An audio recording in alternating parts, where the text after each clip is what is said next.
7 and 8 of Genesis recount the Great Flood that's proven to be so controversial in biblical studies.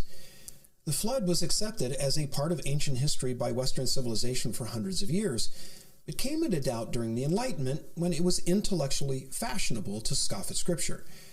But as historians collected the records of different civilizations, they discovered there's a persistent flood story in many of them.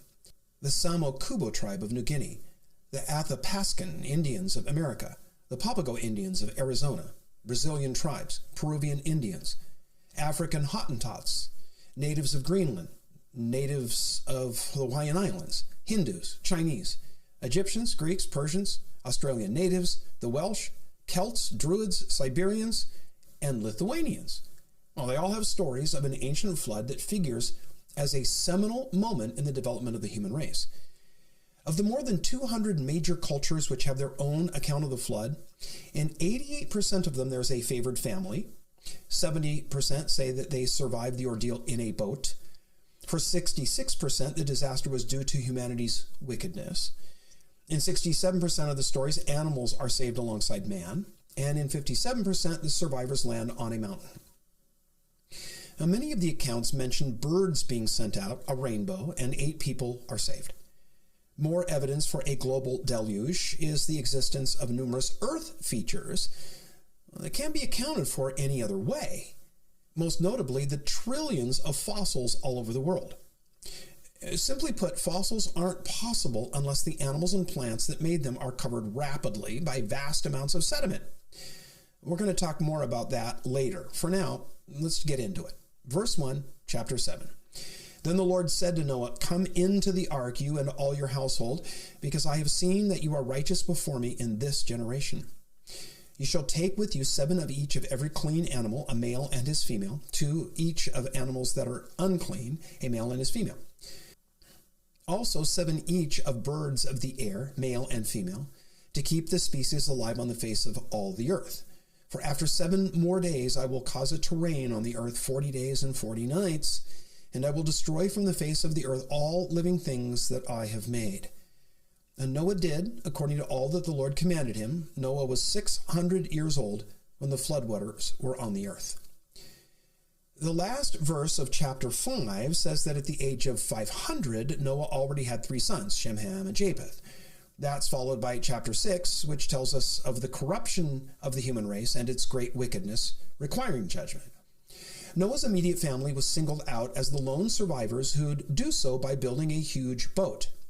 Here, verse 6 says that Noah was 600 when the flood commenced, suggesting that it took 100 years to construct the ark. When complete, God announced that it was time to use the ark for its intended purpose, to preserve Noah and his family from judgment. Torrential rain would begin in a week and last 40 days. In verse 20 of chapter 6, God said that the animals would come to Noah. God has placed a strong migratory instinct in many animals. As we all know, birds fly south for the winter and then back north during the spring. Some marine creatures like whales and salmon can travel thousands of miles each year. They're able to find the exact same spot year after year. It's not hard imagining God resetting the migratory instinct of the animals that then brought them to the ark. God speaks here of clean and unclean animals. Such designations aren't spelled out until later in the Levitical law, but here we see that they were much earlier terms. Now, how are we to understand them? What makes an animal at this early point in history clean or unclean? We can't say for certain, but it may be a reference to what animals were tame or wild, that which were domesticated and undomesticated. Clean animals would be those that humans had tamed and made adjunct as species to human society. Unclean animals were those that remained wild, roaming the planet on their own without reference to humans. While only a pair of unclean animals were on the ark, 3 pairs plus an extra of the clean and the birds were taken. That extra provided for sacrifices that Noah was to offer and would ensure more fragile species survived the drastically different conditions of earth after the flood. Verse 7, so Noah with his sons, his wife, and his sons' wives went into the ark because of the waters of the flood, of clean animals, of animals that are unclean, of birds, and of everything that creeps on the earth, 2 by 2 they went into the ark to Noah, male and female, as God had commanded Noah.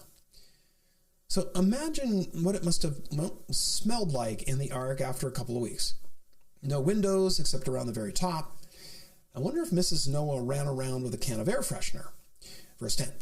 And it came to pass after 7 days that the waters of the flood were on the earth in the 600th year of Noah's life, in the 2nd month, the 17th day of the month.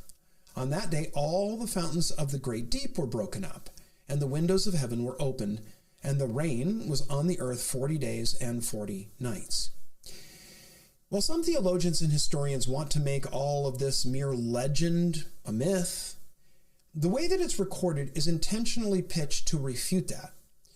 The Spirit inspired Moses to insert time markers to locate it all as real events that happened in time and space. A week after announcing that the flood would begin, it began on the 17th day of the 2nd month of Noah's 600th year. Myths don't have dates because people don't want to nail them down to something that can be checked and verified later. Not only did it rain for 40 days as that dense vapor canopy that had enveloped the earth collapsed, verse 11 says that all the fountains of the deep were broken up. Water that had been in vast underground reservoirs now rose up. Geologists have discovered that the Earth's poles have changed location in times past. They may have even switched polarity between north and south. One theory that may help explain what happened at this point was a close pass by the planet Mars. It's proposed that Mars was in an erratic orbit around the sun, and in a close pass by Earth at this moment, gravitational forces shattered the Earth's crust, causing plate tectonics that we have now. Vast underground reservoirs burst forth, greatly enhancing the volume of water coming from the skies. For its part, this close pass by Mars altered its path, locking it into a stable orbit around the sun. It's interesting that Mars has been identified by many of the ancients with war. Could that come from this moment in deep history when it seemed that the planets were, wrestling with each other? Verse 3. On the very same day that Noah and Noah's sons, Shem, Ham, and Japheth, and Noah's wife, and the 3 wives of his sons with them entered the ark, they, and every beast after its kind, all cattle after their kind, every creeping thing that creeps on the earth after its kind, and every bird after its kind, every bird of every sort. And they went into the ark to Noah 2 by 2, of all flesh in which there is breath of life. So those that entered, male and female of all flesh, went in as God had commanded him, and the Lord shut him in. Now, we've already read this. So why does Moses repeat it? Well, it's simple. The repetition secures the certainty of the report. Just as out of the mouth of 2 or more witnesses every fact is confirmed, so someone wanting to make sure that others understood that they were being truthful would repeat themselves. Being eternal, God knew that there'd be a lot of skepticism over the flood, and so he moved Moses to affirm his truthfulness by repeating these words. And we get a clue as to why in 2 Peter chapter 3, verses 3 through 7, where we find this. Know this first. Scoffers will come in the last days, saying, where is the promise of his coming? For since the fathers fell asleep, all things continue as they were from the beginning of creation. For this, they willfully forget that by the word of God the heavens were of old, and the earth standing out of the water and in the water, by which the world that then existed perished, being flooded with water. But the heavens and the earth, which are now preserved by the same word, are reserved for fire until the day of judgment and the perdition of ungodly men. One of the reasons the last days are the last days is because those living at that time intentionally exclude God from his creation. They do not allow any final reckoning in their thinking and living. Even as the signs the Bible gives for the end times come to pass, they ignore them, saying that the world's gone on for billions of years. It's not going to end now. They close their eyes to the abundance of evidence both in the Bible and in the earth that God's proven when things get bad enough, his judgment falls. My wife and I just returned from a short trip to Utah. The evidence for the global flood is written all over the landscape. You simply can't get the landforms of Zion National Park from the slow process of uniformitarianism that modern geology assumes. Only severe, rapid catastrophe gives rise to the convoluted layers that are found in Zion and so many other places around the world. But to admit the past Genesis flood means to admit the holy God who caused it. And that goes too far for the committed secularist. Wishing something away doesn't make it so. Verse 17, now the flood was on the earth 40 days. The waters increased and lifted up the ark, and it rose high above the earth. The waters prevailed and greatly increased on the earth, and the ark moved about on the surface of the waters. And the waters prevailed exceedingly on the earth, and all the high hills under the whole heaven were covered. The waters prevailed 15 cubits upward, it's about 20 feet, and the mountains were covered. For 40 days the waters rose until there was no land anywhere. After that first 40 days, the rain stopped and the water leveled.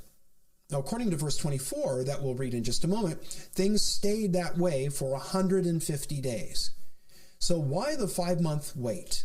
Well, let's read on. Verse 21, and all flesh died that moved on the earth, birds and cattle and beasts and every creeping thing that creeps on the earth and every man. All in whose nostrils was the breath of the Spirit of life, all that was on the dry land died. And so he destroyed all living things which were on the face of the ground, both man and cattle, creeping things and bird of the air. They were destroyed from the earth. Only Noah and those who were with him on the ark remained alive.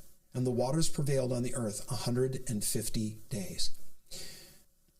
The reason the waters prevailed for 150 days before beginning to recede was to make sure that nothing survived.